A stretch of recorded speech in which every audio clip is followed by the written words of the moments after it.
Hey guys, Saber of G&A Reviews here, and welcome to the Servant Spotlight. This is a new weekly series I'm working on where we'll be taking a look at every 5-star and 4-star in Fate Grand Order for a comprehensive analysis on how good that servant is, what teams they fit in, and just an overall guide on how to use that servant to their full effectiveness. So to start off the series, I figured why not begin with the face of the franchise, the mascot of Type Moon herself, Saber, or Artoria, Altria, however you want to pronounce it. So for the first part of this video, we'll be taking a look at Saber's skills and stats, then we'll follow it up with a guide on how I think she's best utilized, what team she works with, what other servants she works with, and finally I'm just going to assign her an overall grade between D and S on how well she stacks up compared to all the other 5 stars in the game, both in the present and in the future. Because I've been playing the Japanese version of the game since it launched 2 years ago, I will also be using my knowledge of how the story and events will progress from there and analyzing her on that basis, but don't worry because I won't spoil any plot points, and the stats and gameplay between the Japanese version and the North American or English version are 100% identical, so don't worry, the Japanese gameplay footage that you see on screen, the numbers are accurate. It's just that I don't have Saber in my US account, sadly, so I had to take the footage from my Japanese account. The reason why I'm using the Japanese version as a basis to grade the servants is primarily because since the story and major events are going to be the same between North America and Japan, those of you playing the North American version will know how to future-proof your servants so that they're not only good now, but how well they'll perform later on. And also because, as of right now, only the first 3 chapters are out in North America, and the game is still super early on in its life. So pretty much every 5-star and 4-star, as they are right now in America, are completely broken in OP, and they'll easily solo you through the first 3 chapters. So it makes no sense using the current game as the basis, but rather the Japanese game so we know where the servants are heading in the future, as more story and challenges becomes available. So even though 4 stars and 5 stars are making the game pretty easy right now, trust me, it's not going to be like that forever. So without further ado, let's just take a look at Saber's skills and stats. The first thing that stands out is her incredibly high HP at level 90. Saber has one of the highest HP stats in the entire game at 15,150. Very few servants even break the 15,000 HP mark, so she can take hits very well. The only other servant out right now in NA with a higher HP stat is Jane, but unlike Jane, Saber's attack is respectively high at 11,221. So she has incredible HP and pretty decent attack.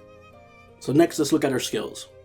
Her active skills are Charisma B, Mana Burst A, and Intuition A. Charisma is a fantastic buff that applies to all allies, and in Saber's case, it buffs them between 9 to 18% for 3 turns, depending on the level. Mana Burst is a self buff that increases Buster card damage by between 30 to 50% for 1 turn, depending on the level. And finally, Intuition generates between 5 and 15 crit stars. For her passive skills, Saber has Magic Resistance A, which increases her debuff resistance by 20%, and she has Riding B, which increases her quick card performance by 8%. Her skill set is very polarizing, with 2 fantastic skills and 3 pretty bad skills. So let's get the bad stuff out of the way first. Her passive skills are completely useless. Debuff resistance doesn't mean much in this game at all, at any stage, because enemies, especially bosses, almost always land their debuffs, and besides which, buffing is way more used by enemies than debuffing is, so it's really never going to come into play. Her Riding passive also means pretty much nothing because she only has 1 quick card in her entire deck, so she's only going to be able to use that passive on 1 of her cards, and it's by far her weakest card. But we'll get into that a little bit later. Also, Intuition, in and of itself, is just a very bad skill on anyone, primarily because even at max level, it's only 15 crit stars, which isn't that much. It's not enough to guarantee a crit, since you can't control what card the stars will go to, so you can't control the chances of it being a crit, which means you shouldn't even bother leveling this skill at all. Don't even put any points into the skill, it's utterly useless, you will never use it.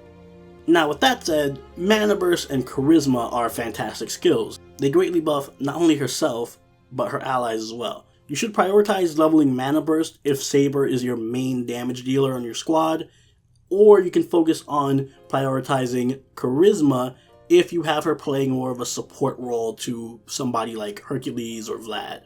But in any case, you eventually want to level both of these skills to max because they make Saber both an offensive threat in her own right as well as a good support buffer. And finally, let's analyze her Noble Phantasm in her deck.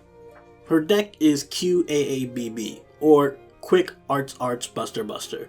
And this is the perfect deck for her since it's the de facto all-rounder deck. Having 2 arts and 2 busters means that she can fit in both an arts team and a buster team without really hindering your ability to consistently draw the busters and art cards that you may need.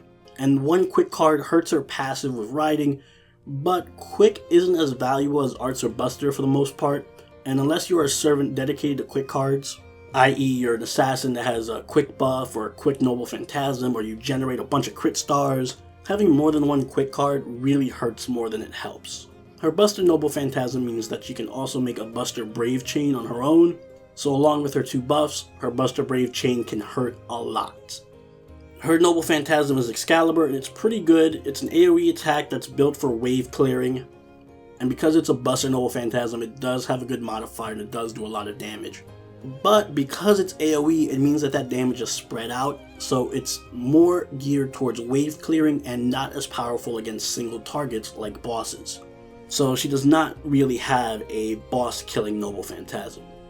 She does have an interlude, which is essentially a personal side quest that increases the damage multiplier on her Noble Phantasm permanently, and you can unlock that through progressing through the story and upping your bond level with her, but it still remains an AoE Noble Phantasm, so not so good at boss killing.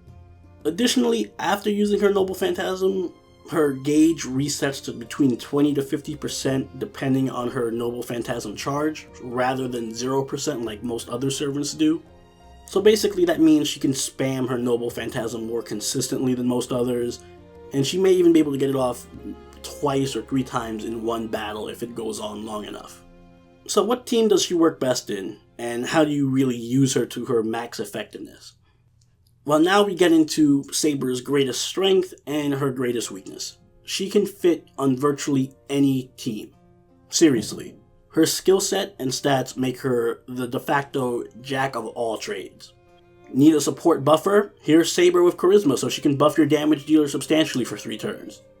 Need a strong offensive attacker to lead the charge? Saber has an above average attack combined with 2 buffs that she can use on herself and a Brave Buster chain in her deck, so she can plow through most things. You have an arts team with Medea and Vlad built around spamming your Noble Phantasm as much as possible? Don't worry, Saber has 2 arts cards, and her Noble Phantasm gauge retains some charge after you use it, so she can essentially spam her Noble Phantasm if the team is around her to support her. Plus, she still contributes the aforementioned attack buff. Need a tank? Don't worry, 15,000 HP, and so on, you get the point. The bottom line is, she fits in basically any team, except maybe a quick-based team, but that's neither here nor there. And she works well with really any servant, and she's the perfect complement to any team strategy. In particular, she works really well with Jane, Zhuge aka Waver, and Medea, since they all help her build her Noble Phantasm rather quickly, and she works well as a support to a offensive-focused servant like Gilgamesh, who's coming soon, and Hercules with their Buster-focused Mayhem. And if you want to use Saber as a main offense in your team, I really recommend pairing her with either Martha or Medea because they work really well with her, especially after they get their strengthening quests, since they help her accelerate her Noble Phantasm gain, and they can soften the enemy so Saber hits them harder. And so after all that, you might be thinking, wow, Saber is fantastic, is there anything bad about her at all? Yes, her biggest strength is also her biggest weakness. She's a jack of all trades and a master of none. There's a common trend among the 5-star servants in that they either start out really great and gradually scale down the later you get into the game, or they start out okay and then gradually scale into great the later you get into the game. Unfortunately, Saber is the former. The reason being that in early chapters, all you need to beat quests is someone who can kill all the enemies, and Saber is great at doing that, as well as supporting other servants that do that. But that's just not the case in the mid to late stages of the game. Quests will eventually evolve to be more complicated, where you don't need to just win the quest, but you also need to win under a certain method. Stuff like survive for 10 turns against someone who can spam their Noble Phantasm. Kill someone who can one-shot you no matter how high your HP is. Kill someone who's immune to Buster cards. Kill someone who's immune to Noble Phantasms. beat the enemy only using crits, or any other number of things that can just happen. And these quests don't just require raw power to beat them, they require a specific party with specific talents and skills, which is why later on in the game, you won't be using the same party every mission. You'll probably be switching your party up every single quest.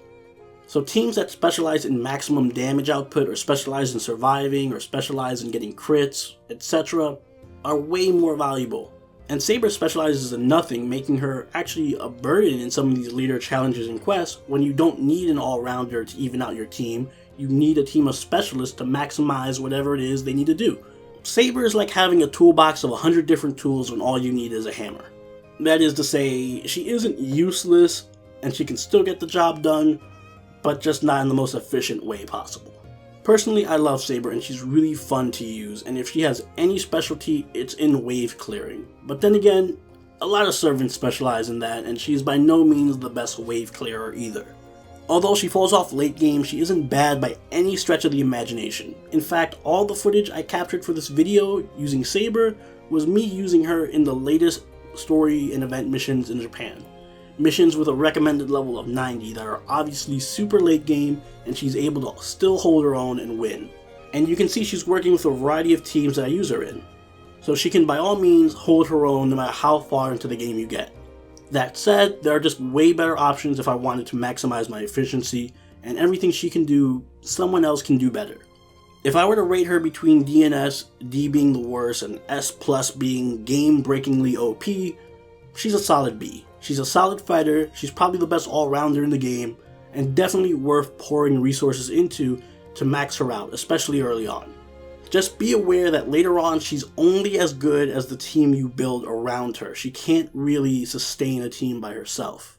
But for now, just enjoy steamrolling everyone with Excalibur. Alright guys, I hope you enjoyed this video and I hope it helped, and if so, please leave a like and let me know what you want to see from future videos like this. What servants I should cover, what I may have missed, or maybe I went into too much detail, or just any general questions you guys have. Whatever the case is, just let me know in the comments. And if this interests you, subscribe for more Fate Granddaughter guides, some anime reviews, and of course our LPs. Alright guys, this is Saber signing out. Till next time, see you guys. Peace.